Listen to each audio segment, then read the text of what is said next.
The situation that I've found through my reporting and through my own personal experiences is that in Canada, a lot of times the racism might not be right in your face, but it's institutionalized within our institutions.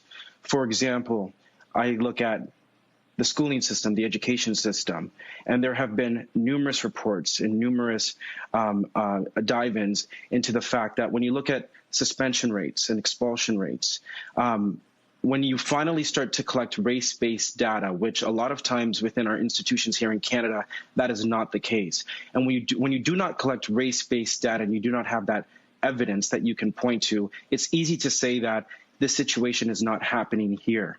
But once you actually get an organization, and a lot of activists have been doing this for quite some time, trying to push organizations to collect that race-based data so they can have that that evidence to point to, then you actually start to see what's taking place across our country. And when you look at different institutions like the education system, and you look at that Indigenous and Black and Brown students are more likely to be suspended or expelled from school compared to the white counterparts, then you start to see hard evidence right there. When you look at the healthcare system, right now we're in the midst of a COVID-19 pandemic. In the States, their healthcare authorities across different states, they track race-based data, and it's very clear to see which segment of the population is experiencing COVID-19 at a different rate than others. Black people are dying more than white people. Here in Canada, our provincial health authorities, many of them do not collect race-based data. So you can't even say that this, if you want to say, which many activists are trying to say, that, listen, people of color, they're disproportionately being affected by COVID-19.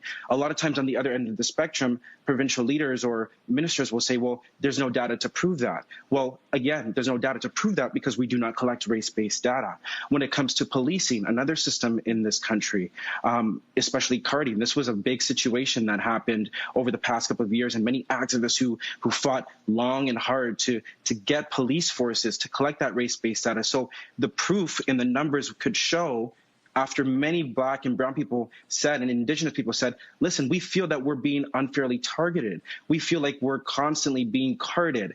And many times when that allegation or accusation was put forth to police forces, there was, on the other side, there was, well, we don't believe that is happening. Well, you don't believe that's not happening because the numbers are not there, because we do not collect race-based data. But once that started to begin, then the numbers were right there in our faces. And here's the situation when that happens. When you have the numbers right in your face, you are now confronted with two decisions.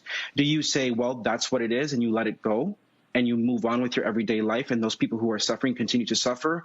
Or the more challenging decision is, do we fix this? And now the big question is, how do we fix this? And that's a conundrum that a lot of people don't want to face, because it's a huge, to find that solution requires a lot of work. And some people don't have the ability or just don't want to do that.